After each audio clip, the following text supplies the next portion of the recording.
Olá, eu sou o Dr. Flávio Jambo, sou médico pós-graduado em geriatria e medicina intensiva.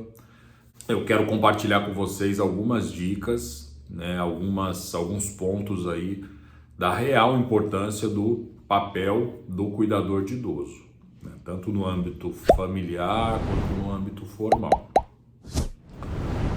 Esse tema é de muita relevância, porque muita gente acredita que o cuidar de idoso seja somente estar do lado, fazer as coisas para o idoso, e a gente sabe que na prática isso é muito diferente. A gente tem que ter todo o conhecimento, tem que ter, saber identificar, saber quando alguma coisa está errada, não fazer tudo pelo idoso, tem que ter muito ajudar a fazer, não é fazer pelo idoso, é fazer junto com o idoso, sempre tentando manter o máximo do que tiver de autonomia, do que tiver de manter a independência o máximo possível.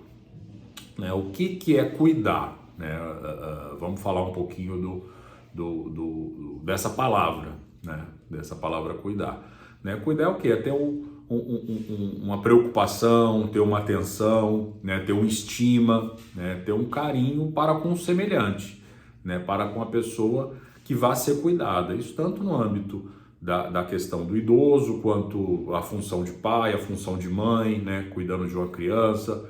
Então, o cuidar é presente em diversas fases da vida e diversos contextos sociais também. Por que saber cuidar? Principalmente procurar esse conhecimento, de saber principalmente o cuidar vinculado ao idoso. Como uma profissão, que a gente precisa ter todo esse conhecimento.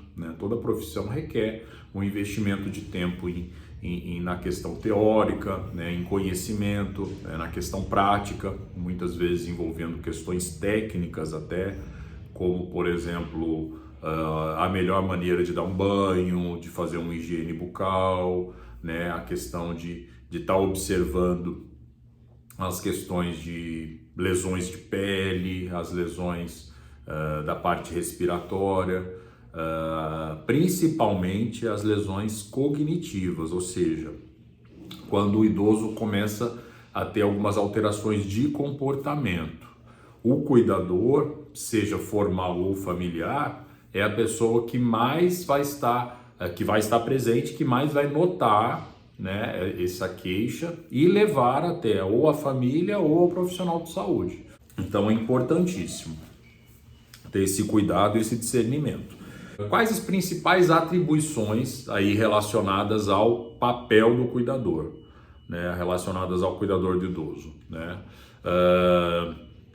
Primeiro, prestar todo o cuidado, toda a assistência com relação ao banho, com relação à alimentação, com relação à higiene, ajudar na mobilidade, ajudar o idoso a se movimentar, estimular a comunicação, isso é importantíssimo, no caso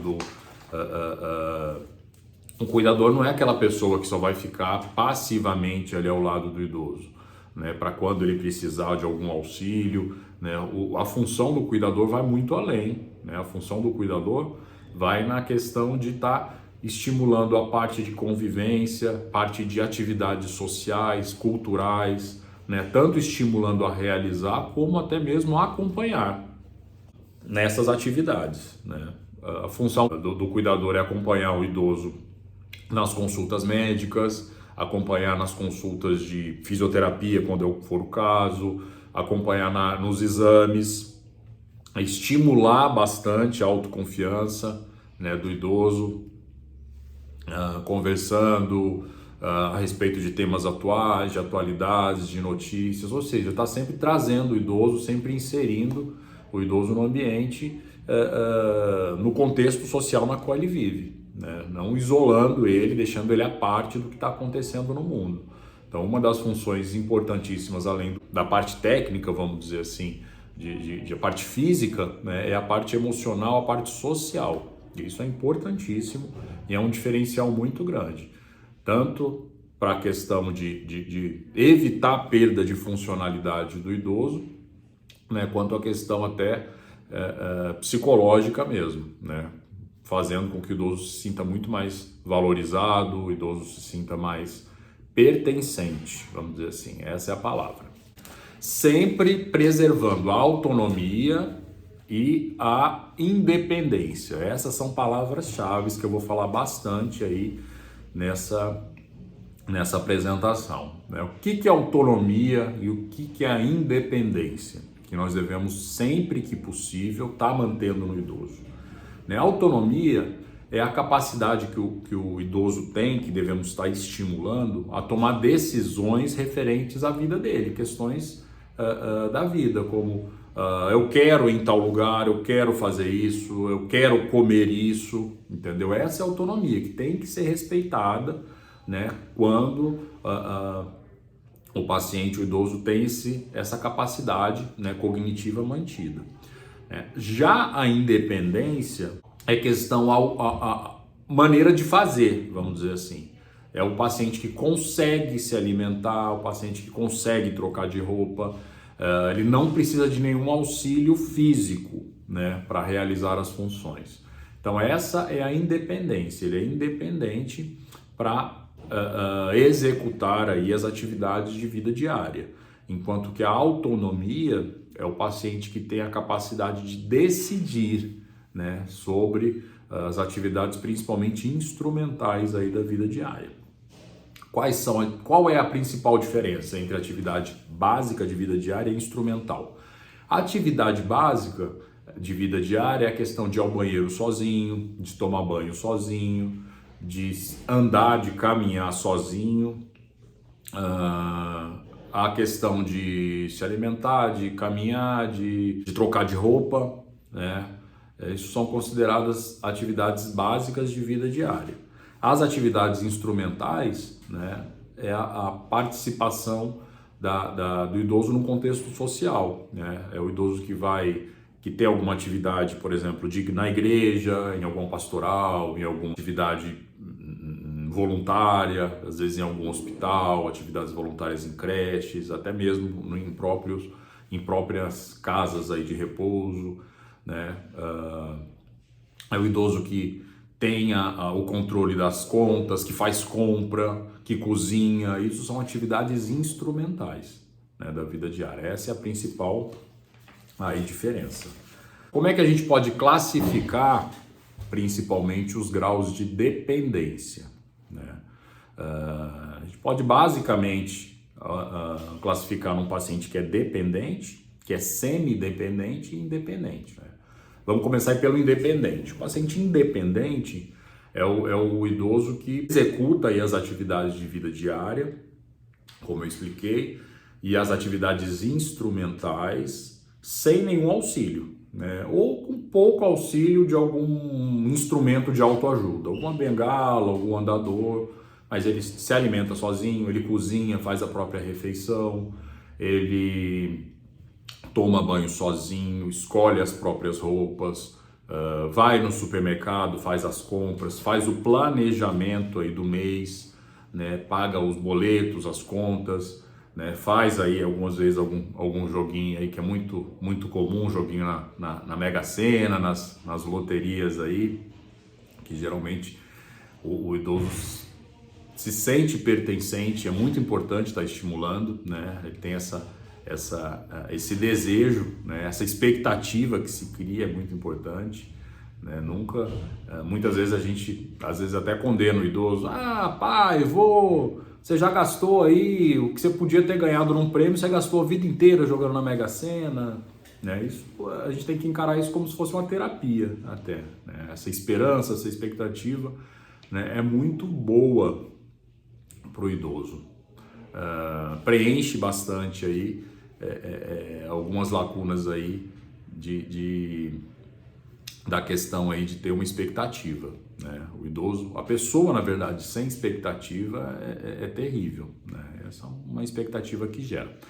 Então, voltando, o paciente independente geralmente é o idoso que participa das atividades instrumentais aí da vida diária, participa de toda a questão sem auxílio, né? Banho, faz a auto-higiene, o autocuidado sem ajuda ou com, no máximo, aí, um instrumento de autoajuda, como uma bengala ou um andador. O semidependente, né, é aquele idoso que precisa de ajuda em pelo menos 3 atividades da vida diária. Por exemplo, o paciente que precisa, mesmo que parcial, né, precisa de uma ajuda para tomar banho, o paciente que precisa de uma ajuda para se alimentar, o paciente que precisa de um auxílio para se movimentar ou se transferir da cama para uma cadeira de rodas, por exemplo, né? Então esse perfil, né, a gente chama de um paciente que é semidependente, né? Ele, mesmo que parcialmente, né, menos da metade da tarefa, né, ele necessita de ajuda de alguma pessoa, de algum cuidador. Tanto ajuda física como ajuda para orientar, vai vestir, separar roupa, amarrar o cadarço, por exemplo, né? Então esse tipo de ajuda a gente considera como semidependente, né? Já o paciente dependente, ele já precisa de uma ajuda parcial ou total, né, de todas as atividades básicas de vida diária. Ou seja, ele precisa de ajuda para se alimentar, para tomar banho, né, para deambular, né, para caminhar, né, uma ajuda para se transferir de um local para outro, e o paciente que tem a perda cognitiva. Às vezes o paciente que está demenciado, no caso, é o paciente que ele tem condição física de realizar todas essas funções, mas não tem capacidade cognitiva, ou seja, ele não tem um discernimento aí de como fazer, né, ou por algum quadro demencial, ou por algum quadro neurológico. Então, esse paciente é considerado como dependente, né? Então, são basicamente esses 3 tipos de pacientes, esses três graus de dependência na qual o idoso se encontra e vai necessitar da ajuda do cuidador na expectativa de atender sempre auxiliando a executar essas tarefas, né? O paciente semidependente, né, aquele que eu falei que tem pelo menos ajuda em 3 atividades da vida diária, esse é onde o cuidador tem que dobrar a atenção, tem que ter mais atenção. Que esse é o paciente, é o idoso, que a qualquer momento ele pode evoluir de uma maneira muito rápida para perda de funcionalidade, virando um paciente dependente completo, né, de semidependente para dependente. Então, a atuação do cuidador é fundamental nesse tipo de paciente, nesse tipo de idoso, para identificar precocemente qualquer perda de funcionalidade, além de identificar a perda de funcionalidade e levar a registrar essa perda e levar para a família ou para o profissional de saúde, né, para que a atuação seja precoce no tratamento e na reabilitação. A gente sempre tem que entender que o cuidador age de uma maneira a sempre preservar a funcionalidade já existente no paciente, no idoso, e sempre lutando para evitar o avanço da perda, né? Então, como eu disse e vou dizer de novo, não é fazer pelo idoso, é fazer junto com o idoso, né? O paciente, o idoso, às vezes pode ter uma dificuldade de ir até o chuveiro só, por exemplo, né? Então, levando até o chuveiro, abrindo o chuveiro na temperatura adequada, deixa, se houver condição, né, para o idoso se ensaboar, fazer a higiene, né? Isso é importantíssimo. Dentre esses pacientes, esses perfis de pacientes que eu falei, quais são os principais tipos de cuidado, né? Principalmente o cuidado físico, que é o auxílio, né? Não fazer pelo, como eu disse, mas auxiliar o idoso em algumas atividades, né? Por exemplo, auxiliar no banho, auxiliar na alimentação, auxiliar mobilizando, tirando da cadeira, colocando numa poltrona, levando nos lugares. Esse é o cuidado físico, ou seja, a presença, o auxílio físico, né, que vai estar acompanhando. O segundo é a questão do auxílio cognitivo. O que é o auxílio cognitivo? É basicamente você orientar as decisões, né, para quando o paciente não tem esse discernimento.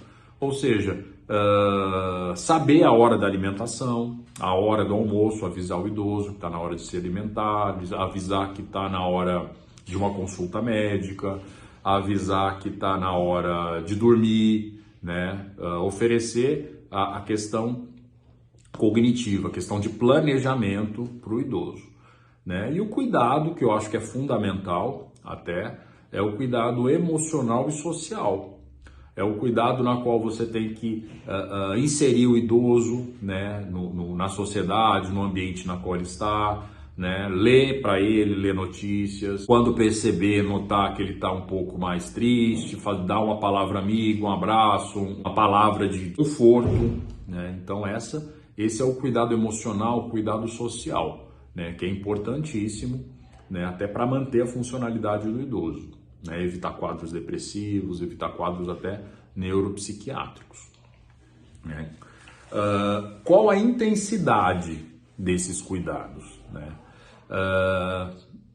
Pode ser desde uma supervisão, ou seja, o paciente, o idoso vai tomar banho, vai se alimentar e o cuidador fica só ao lado observando, né? Se sentir que ele precisa de alguma ajuda, intervém. Se não, nessa supervisão ele pode apenas orientar, né? Sem precisar tocar o paciente, por exemplo, né? O paciente está parado, olha, vamos se alimentar, pega a colher ou o garfo, coloca a comida, leva até a boca, né? Supervisionando aí as atividades, sem realmente que necessite fazer a tarefa ou tocar no paciente, por exemplo. Tem o auxílio parcial. Como é o seu auxílio parcial? Você vai executar parte da atividade. Por exemplo, o paciente vai calçar o sapato, você vai amarrar o cadarço, né? Ou você vai vestir a meia e o paciente veste um sapato que não tem cadarço. Então você vai atuar de uma maneira parcial, deixando sempre o idoso terminar de fazer o restante da atividade, né? Então você inicia e espera ele terminar, não fazer a atividade completa, né? A não ser que realmente não tenha essa condição, né? Mas a orientação é, se o idoso tiver condição, mesmo que parte da tarefa, deixar com que ele realize essa tarefa, né? E o auxílio aí total, né, que é quando o cuidador tem que realizar pelo menos mais da metade ou a tarefa inteira. Tem que dar um banho inteiro, tem que fornecer, alimentar, né, o paciente de uma maneira na refeição inteira, né, oferecer água,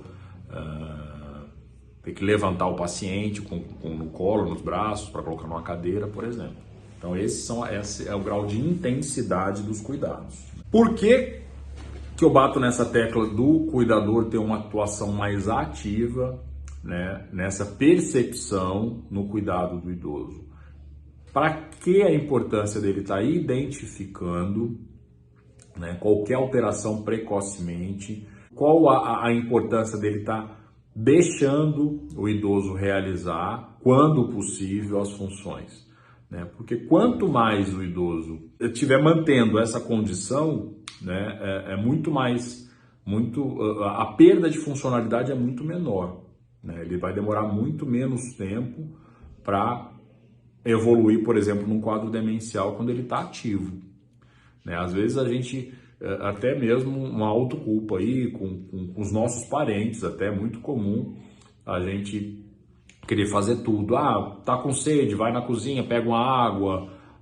Isso não, acho. O paciente só de levantar, né, quando possível, claro, ir até a cozinha, pegar um copo d'água, fazer um café, fazer um bolo, né? Isso é uma atividade, né, de terapia ocupacional até, uma fisioterapia até, né? Ele levanta, baixa, é um movimento, é uma atividade física que ele envolve tanto a questão de planejamento cerebral, envolve a questão física também, né, de coordenação motora. Então, uma série de fatores que apenas o ato de fazer um bolo, né, que pra gente é simples, né, e a gente às vezes quer limitar, não, vamos comprar pronto para a avó não ter trabalho, não vou aí na casa da senhora porque vai dar trabalho a senhora fazer um café. Não, isso é excelente, né? Isso em termos de melhora da funcionalidade, manutenção da funcionalidade, né? Isso envolve vários aspectos aí da cognição, vários aspectos motores até, para realizar essa função.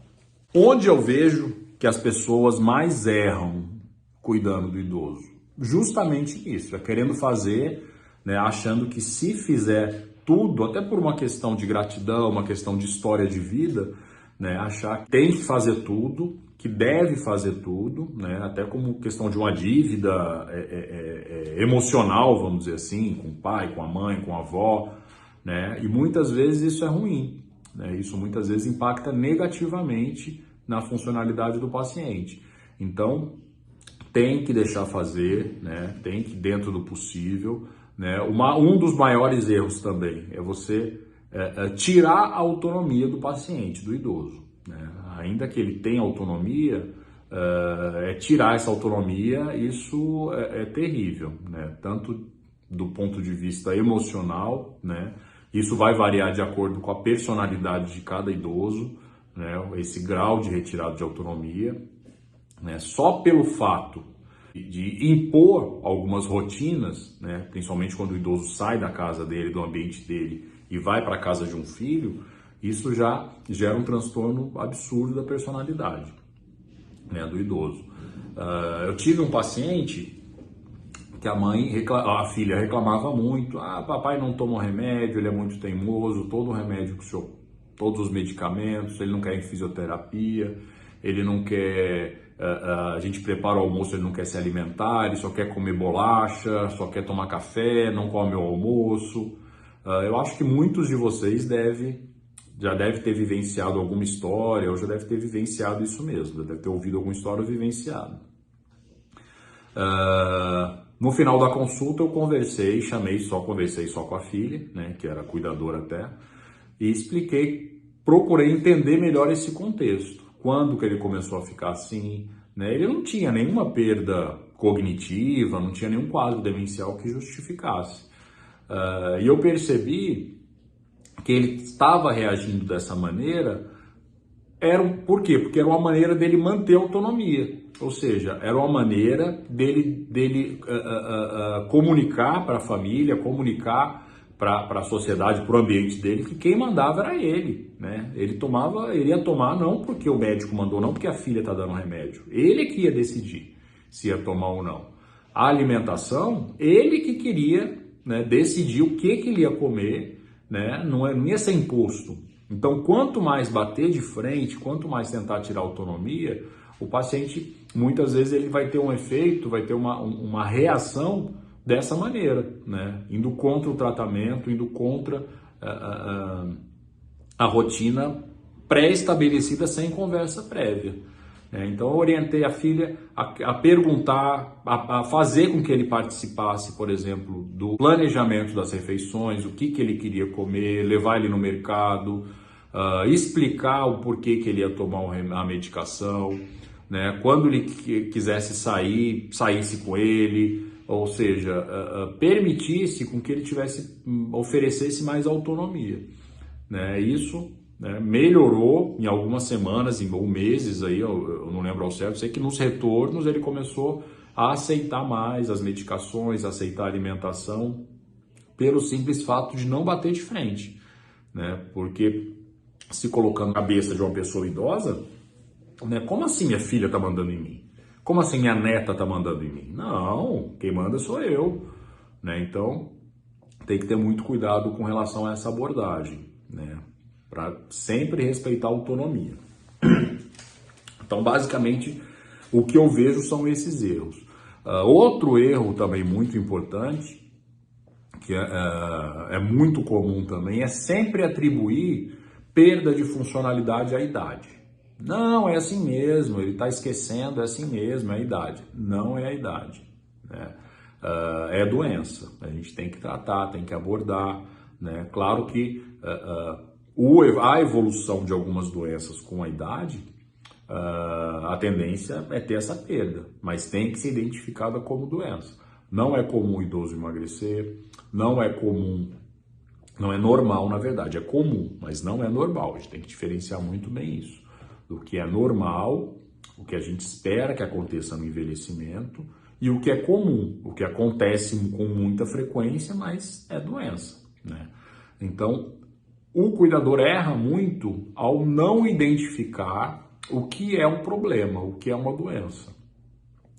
Ele erra ao não levar imediatamente, quando ocorre essa alteração, ou à família ou ao profissional de saúde, né? Então, muitas vezes é melhor, o cuidador, muitas vezes, ele encara isso como se fosse uma questão de envelhecimento normal, faz essa função, né? Ele está muito triste. Não, é assim mesmo, o idoso geralmente é triste. Não.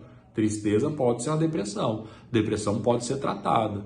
Depressão tratada vai aumentar a qualidade de vida, vai diminuir perda de funcionalidade. O idoso vai se manter ativo, vai se manter independente por mais tempo, quando inicialmente é abordado, né, de uma maneira mais ativa, vamos dizer assim. Outro erro, né, não valorizar muitas vezes alguns efeitos colaterais de algumas medicações, né? O idoso, quando inicia uma medicação, ele pode desenvolver alguns sintomas, né? Pode desenvolver alguns sinais que devem ser passados ao profissional, ao médico que prescreveu imediatamente.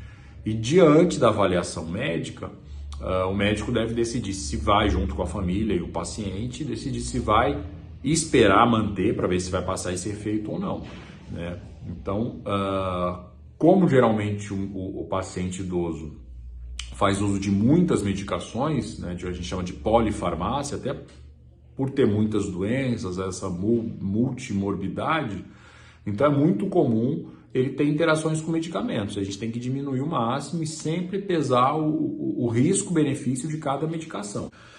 Então, é mais ou menos isso, né, que eu queria passar para vocês com relação a importância do cuidador, o preparo que o cuidador tem que ter, né? Então eu aconselho vocês a buscarem informações, né? Mas informações de confiança, informações fidedignas, de uma fonte segura, né? Não, cuidado, muito cuidado aí com fake news. Eu acho que independente se você é profissional, cuidador profissional ou cuidador familiar, né, que é o que a gente mais vê, tenho certeza que vocês devem ter esse conhecimento, vocês devem aprender o que é errado, o que é doença, vocês devem aprender a evolução de cada doença, de cada diagnóstico, né? E o mais importante é vocês saberem a importância do cuidar, né? Saber diferenciar, né, o papel do cuidador como de uma questão mais ativa, que vai estar mais presente aí na reabilitação, mais presente aí na manutenção de funcionalidade, diferenciar daquela atitude passiva, né, de colocar o idoso, fazer tudo pelo idoso, não estimulando ele a realizar nenhuma atividade, né, e tomar uma atitude passiva frente ao paciente, frente ao idoso, tá bom? Então, obrigado pela atenção de vocês, né?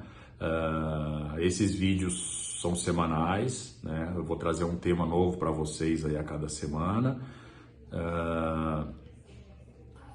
Vocês podem seguir, podem fazer inscrição aí no canal, né? Para receber a notificação sempre que tiver um vídeo novo, tá bom? Obrigado, gente, e até a próxima.